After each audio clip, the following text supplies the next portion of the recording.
Hey, hey everybody, Andrew here, and this is my Wonder Woman review. Now, there's going to be spoilers in this review, but I will put a timestamp on that so you will know when that will be. Just whatever time that says right there, you can jump ahead to that point in the video, and then I'll have, spoilers and everything. So, I saw Wonder Woman 2 days ago, and I didn't want to do the review right away. I did a quick Facebook reaction, social media type reaction to the film, and I didn't want to give an initial reaction because I was like, I wanted to think about it. I kind of wanted to sit on it for a little bit. Saw it in IMAX 3D. It was really, really good in that. To preface this before then, um, if you go see Wonder Woman in IMAX, you're gonna get like a 6 or 7 minute Dunkirk clip, the new Christopher Nolan movie, and it's in 2D, not 3D, but it is incredible. Just I cannot wait for that movie. So I just wanted to preface that before I go into talking about Wonder Woman. But Wonder Woman was really, really good, and I've been debating on what the score of the movie should be because I'm not exactly sure where I want to put this. It's a good movie. Believe me, it's a really good movie. I just don't know exactly where I want to put it in my list because to me there's three good DC movies. They are Man of Steel, Batman vs Superman, and Wonder Woman. Each all have their varying levels of what I would consider to be good. Um, Man of Steel to me is a masterpiece. That movie's amazing. I have like nothing's wrong with that movie. This movie has like a couple of minor things with it. Some things I wouldn't even take points off for, and then things like one thing that's just like, yeah, I'll get to in the spoiler section.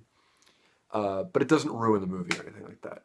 And Batman vs Superman has moments that I love the movie as a whole, the extended edition, and I do like the theatrical cut, but the extended edition really, I really do enjoy that movie. I'm probably going to put this one second, in just by a little bit. And do remember, I've only seen the movie once, so we'll, I think in future reviews I might reference it. I might even put out a second review. I don't know, just to see. You know what? This is how I actually feel about the movie. But I will say this movie's making me really excited for Justice League because Wonder Woman is a really good film.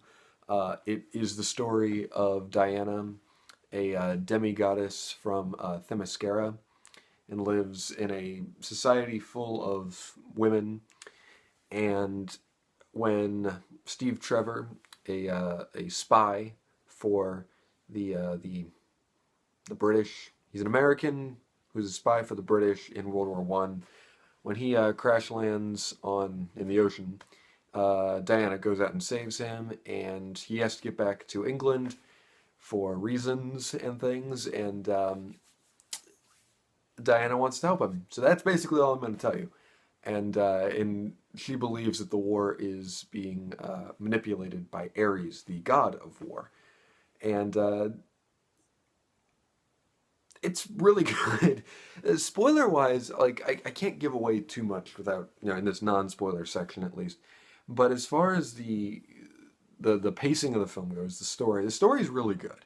I really enjoyed the story. I thought it gave a lot of moments to characters, and it wasn't too action heavy, and it wasn't too joke heavy. There are jokes, and they really land, but they're more situational things that people would actually talk about, and it makes things feel real. Like there's a nice scene on a boat where Diana and Steve Trevor are talking, and it's a nice scene. It's a very good scene. It's a really, really good scene, and they're just talking about, is it right for people to sleep together? It's very interesting, and I really liked those conversations. Chris Pine and Gal Gadot have incredible chemistry in this film, fantastic chemistry, and really Gal Gadot. Well, some people have had issues with her acting at times. I thought she was great in Batman vs Superman, and I think she's really good in this movie. There's a couple of moments like in the beginning, like her first like two scenes in the movie, uh, her first two scenes on the island of Themyscira. I should reference that because there's the opening scene which she's in, but she's fine in that scene, obviously. And then there's two scenes, two like little bits of dialogue that are just, I think it's just the dialogue that they're saying, because everybody else in the scene was just okay. And it kind of just, for me, it just hit, it was a little flat, but it didn't ruin anything. I wouldn't even take points off for it. And that's the most nitpicky of nitpicky things, um, is the fact that the dialogue just, it was very wordy. And then one is just a blocking issue, which I've noticed in a couple of movies, is just how things are framed, how things are blocked out, or people, how the way people are standing and whatnot. And I think that this does a fine job. This movie's great, and there's like just one little thing, and it's the minorest nitpick I'll ever make. But I'm a theater major, so I see these things. So anyway, yeah, but the movie's just really, really good. The action, there's like 3 major action set pieces throughout the film, and they are awesome. Uh, one is very CG heavy, one is just bam, it's awesome, and then there's like 2 of them are just like bam, that's awesome, and one is very CG heavy, which obviously is near the end of the film, but but they're all really good. I mean, they all really, really, you all really feel everything, and it really depicts World War One in a very interesting light and a good light. That it is, you know, it was believed to be the war to end all wars and everything, but it really, this movie feels like a film. While sometimes, I'm going to make a Marvel comparison, sorry, but the Marvel films just feel like a product sometimes. The DC films actually feel like real films, and I enjoy watching a real film. This feels like a film. This actually feels like something. It doesn't feel like a product that like a studio is trying to push or something. Which again, I feel like sometimes the Marvel movies. I didn't see Guardians of the Galaxy 2 because I didn't want to see Guardians of the Galaxy 2. It was funny because like early on, and I know I'm going off topic here, but early on I was just like, oh, this movie, yay! And then as it got closer, I was like, I don't need to see that. I'll save my money for Wonder Woman, and that's what I did because I was just like, the more I saw the trailers for this movie, I'm like, this looks awesome, and it was. All the side characters were really good. I really enjoyed them. The villains, I'll get into them more in the spoiler section, but they're fine. They're fine. They're nothing. I mean, again, the story's about Wonder Woman, so yeah, there's that. And I like the way that it ties into the rest of the universe, and I'll get into that again in the spoiler section. Overall, I really like this film. I'm gonna give my score right here, and then I'm gonna do the spoiler section right after this.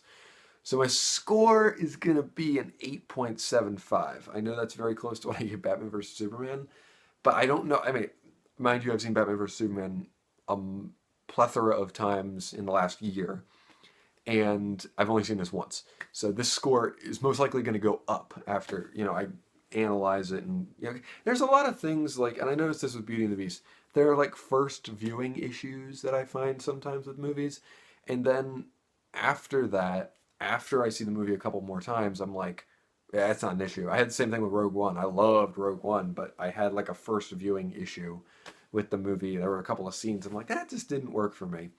But then after I watched it a couple more times, now I have it on Blu-ray, it's like, I don't care, that's fine. So, and the same thing with Logan, too. You know, most movies, that's kind of the way it is. You need to, and these DC movies are movies you need to watch multiple times. I found that with Man of Steel. I definitely found that with Batman vs. Superman. Suicide Squad, I found that too, but I ended up liking it less. And this is definitely one I'm going to have to watch again.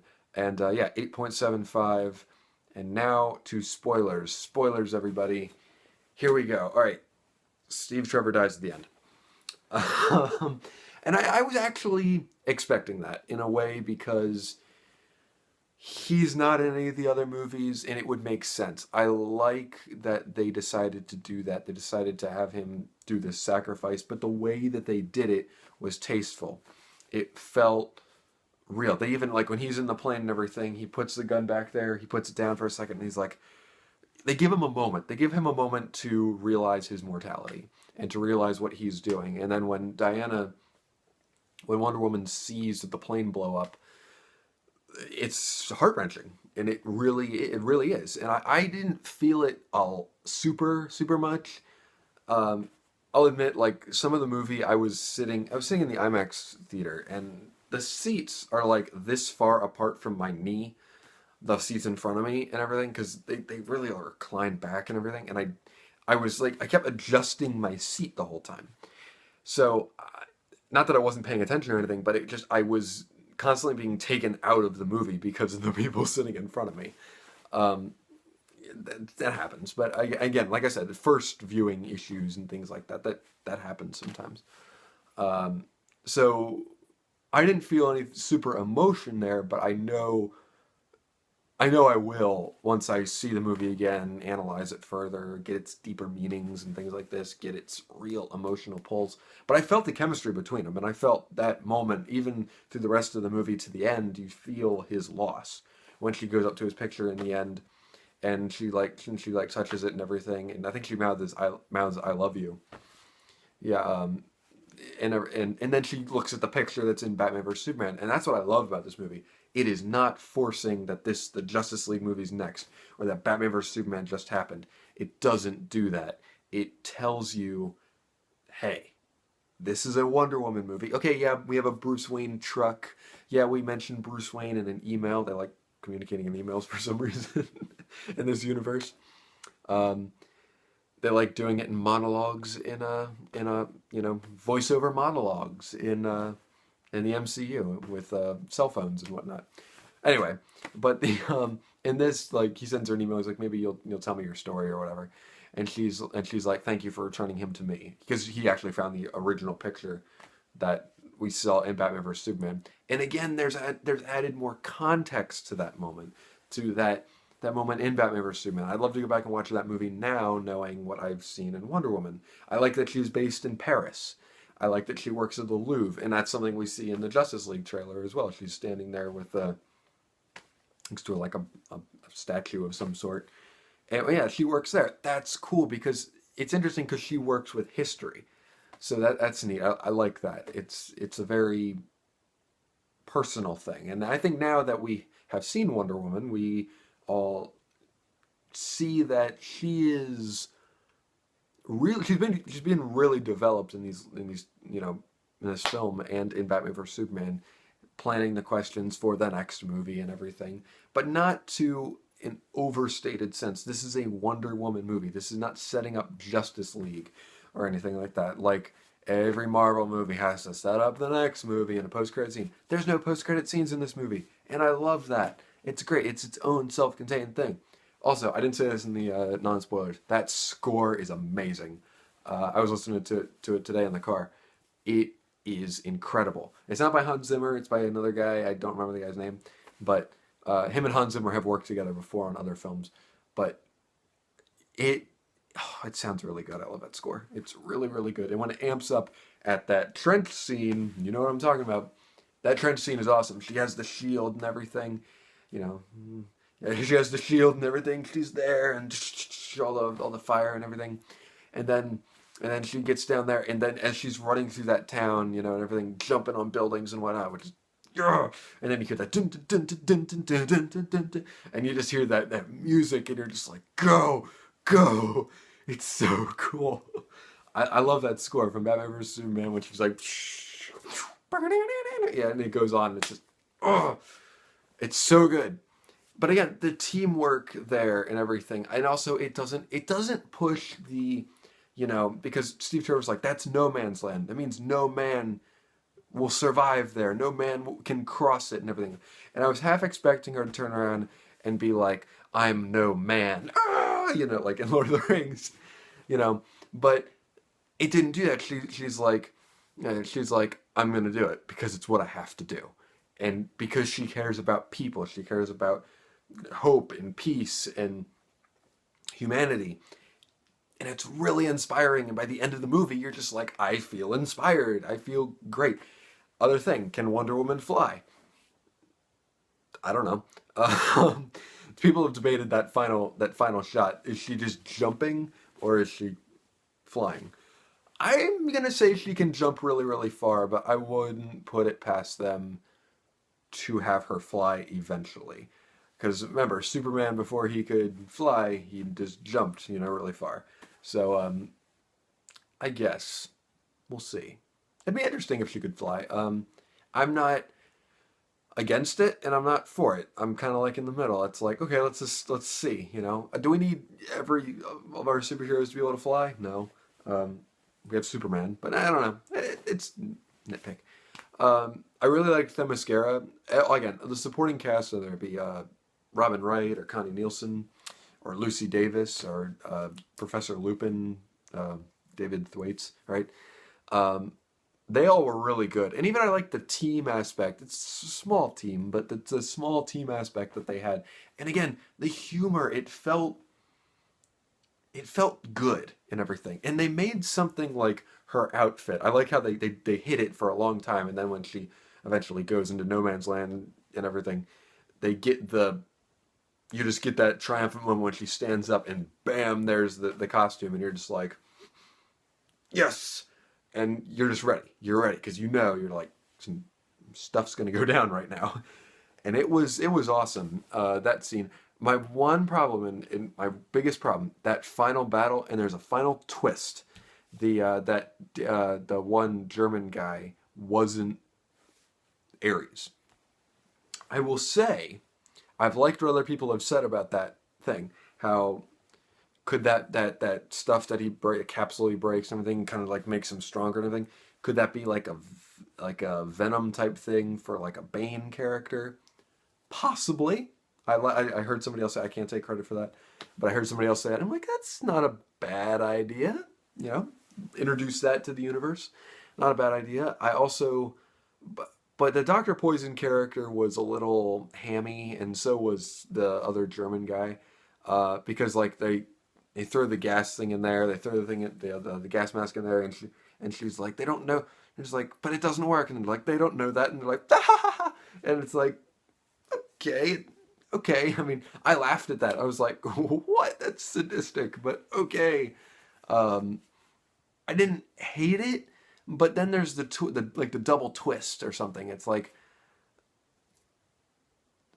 I don't hate the fact that David Thwaites was, or Thwaites or Lewis or Professor Lupin. I'm just going to call him Professor Lupin. It wasn't that he was Ares, which I hated. It was that they made you believe this one character who eventually then becomes, wow, there's like 2 or 3 villains in this movie now. Hey, Spider-Man 3, you can do it. But it makes those other 2 characters almost irrelevant. That Ares, but it's also that he's manipulating them, and that you didn't want to just show that. I can understand how you didn't want to show that the Germans were completely at fault for the war, because hey, guess what? They weren't in World War I, in the real World War I. They weren't. Even though they got completely blamed for it. I like in this how it's actually like, it is Ares, but it is a guy who's from England who is the bad guy, and it's like, it's basically like, okay, there are bad people on both sides. And I kind of like that, and it brings the whole theme of the film together, how man, and people are confusing man as like man, like men, instead of man being human, you know, so like people are confusing that. I think the idea that her mother was trying to put forth was that humans, you know, man as humankind is mankind is, they can't be trusted. They aren't us. But again, at the same time, are you right too? So I like that dynamic at the same time. I'm talking myself into really liking this movie even more. Not that I didn't like it before, I really did. The action sequences, again, that opening action sequence, and actually it was interesting to see that the action sequence on Themyscira, where Steve crashes and then the Germans are following him, happens fairly quickly. It's interesting that happens pretty, like, right on top of one another, seconds, almost minutes apart. Like, it's not like he's on there and then they find him because after, you know, and the one thing I heard Patty Jenkins say, the director, she said that there are no deleted scenes in this movie. They did tighten certain things up, and, you know, at times I'm like, y'all wrote a really good movie, and you directed a really good movie, and everybody acted in a really good movie. It just is a really good film, and it makes you feel good in the end. It makes you feel good about humanity and everything. It makes you feel inspired because, and even though it is a Wonder Woman movie, and little girls are gonna love this, and women are gonna love this. It's also good for guys too to see that, and I loved that. This is one of those movies that I'm gonna like recommend to everybody to go see. While something like Logan, on the other hand, wasn't something I would say everybody has to go see Logan, because I think what Logan, because not everybody likes a lot of violence in their superhero movies anyway, but Logan is a different story. This is just something, and this is why I really like the DCEU right now. There's characters that have all experienced some sort of loss, or they're alienated from society. The MCU doesn't have that. Not for all their characters, but so far for just about all the characters, they're outcasts, they're different. And if you look at the Justice League trailer, everybody is like an outsider. They're this different thing. Bruce Wayne is distant with people. He's not a normal person. He is someone who's distant with, people because he cannot fully cope with the fact that his family was killed in front of him. And then that's what him and Superman have in common. Superman lost his family on Krypton. Then he has an adopted family. And he has a mother figure. And yes, they're the same name and everything, but there's a connection there. They're like, wow, this person is a human. I'm a human. There's a correlation there. Wonder Woman lost her love, Steve Trevor, and there's a hurt there, and also the fact that she doesn't age or anything like that is that she's that she's been around this long. There is an emotion. People that she knew then, they're all gone. There's a level of that which now adding to the Justice League, going into that film, we see that there is there is layers to these characters, and they are fairly layered, and there are things about them, and they're just not there just to crack jokes. And that's the thing I love about this movie. The jokes, they land, and they're smart, and they don't overstay their welcome. There's like two scenes where Diana and Steve are talking about like male anatomy and like sleeping together and stuff. And yes, they do share a kiss in the movie and everything, but there's never a moment when the male character's like, oh, she's a woman or something like that. There are male characters that are like that, but that's like the war people, and it's like, what's this woman doing here, and things like that.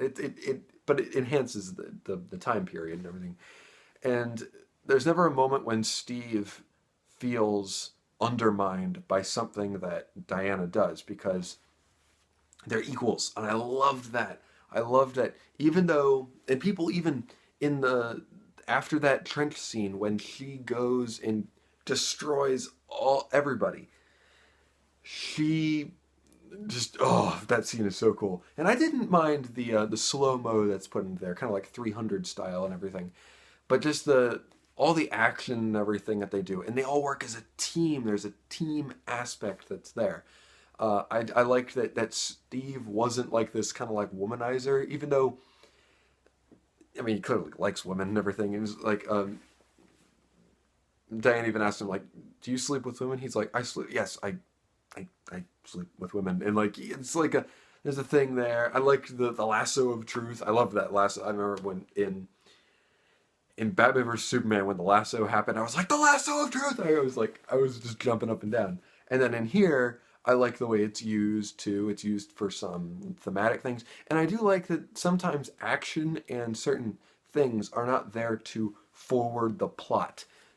Everything in this movie is forwarded the plot by Diana, who's like, I want to find Ares. I have this sword, which, she's like, I have the sword, the God Killer. Sounds like something out of Lord of the Rings. And she's like, I have the God Killer, the Goblin Cleaver, She has the sword which she believes can kill Ares, and it's nothing. And actually, she is the God Killer herself, which is interesting. And again, there's that twist of like, she'll never know who she really is, which we've seen it played out 1,000 times in movies and stuff. But in this, somehow it works. It just works because it's special. And every time there's humor and there's like Gal Gadot just smiles, you feel like you feel good. You feel good after watching this movie, and you feel really inspired, and you feel really good not only about the DC universe, you feel good about humanity, you feel good about the world. And I really, really liked this movie. Again, after first viewing, and I'm most likely going to see it again, um, I say 8.75. It is a little slow at times. It's 2 hours and 20 minutes long. It's actually the same length as Man of Steel. Um, it is a little long in certain places, but it's never boring. You know what I mean? Like that sounds like a nitpick and everything, and it sounds like a gripe, but it's really not. It feels very well paced, almost perfectly paced in some spots. I love the origin story of Diana. I love everything on Themyscira. I love everything in London. I love everything in the war. And it all just works. And then how it bookends at the end with modern day just works. It just works really, really well. And again, this, I don't know if it's my favorite movie of the year, but it's in the conversation so far. I mean, we're in what, June? I liked Logan, the third act of Logan with the X-24 and all that stuff. I didn't love. Um, I'd say Get Out. I mean, Get Out was really good. I really enjoyed Split, and I really enjoyed Power Rangers. Check out my review for that, and Beauty and the Beast. So this is in the top five. I don't know if I liked it more than the other like four big movies that I mentioned, but yeah, there's quite a bit. And I saw Lego Batman recently, which I might do a review for that. Didn't love it nearly as much as this movie, but this is definitely one of my favorite movies of the year so far. It's at least in the conversation in the top five. And let's see if it stays up there. It might stay up there for the rest of the year. Who knows? So that's it, guys. That's my very long, I'm almost running at 27 minutes here. Very long spoiler discussion and non-spoiler and spoiler talk about Wonder Woman. I really enjoyed this film. It was a lot of fun. IMAX 3D, definitely worth it. Check it out. It doesn't expand. It is the 2.4 is the 2.4, 2.35 or whatever the aspect ratio is. And it stays in the widescreen. It doesn't open up to the full, which again, there's a couple of trailers, Transformers trailer, which it's in 2D, I think it's in 2D. And it does open up for some shots, it opens up for some and fluctuates. The Dunkirk footage is incredible. Definitely check that out. That movie, I cannot wait for that movie. That movie looks really good. Yeah, but overall, the 3D was fine. It was kind of like the 3D that was in Warcraft. I think Warcraft did a little better. It adds just depth. It doesn't add anything going forward in the, it adds depth. It doesn't add a whole lot coming at you. There's a couple of moments where like arrows are shot and things are kind of going off the screen, which is kind of cool, but nothing like super bombastic and in your face. Because like there was a Thor trailer that was like you could see like there were things like here and like you could see the difference. You could feel you could feel the stuff that was coming forward and the stuff that was going forward and the stuff that was in the background. Almost too much. And I kind of like it when it's just like it's there and you can see depth. I like the depth aspect of it. And in IMAX it was really cool. It was loud. It was there. The music and everything was really good. This soundtrack, I'm gonna probably buy the soundtrack. It's really good. Because it's just a lot of fun. And again, I like how this movie ends, and it gives you hope, and it gives you everything that would be awesome in a Justice League movie. Patty Jenkins, Gal Gadot, the writers of this movie, one of whom is Zack Snyder. Kudos to all you. You made a great movie. I really enjoyed it, and I'm definitely going to buy it on Blu-ray when it comes out, because it was a lot of fun. It was really, really good. I really enjoyed it. So that's it, guys. That's it for my review here of Wonder Woman. Go check it out. It's definitely worth it. And as always, guys, thank you for watching my videos. I hope you all have a pleasant weekend and an awesome day. And thank you all. I'll see you all next time. Goodbye.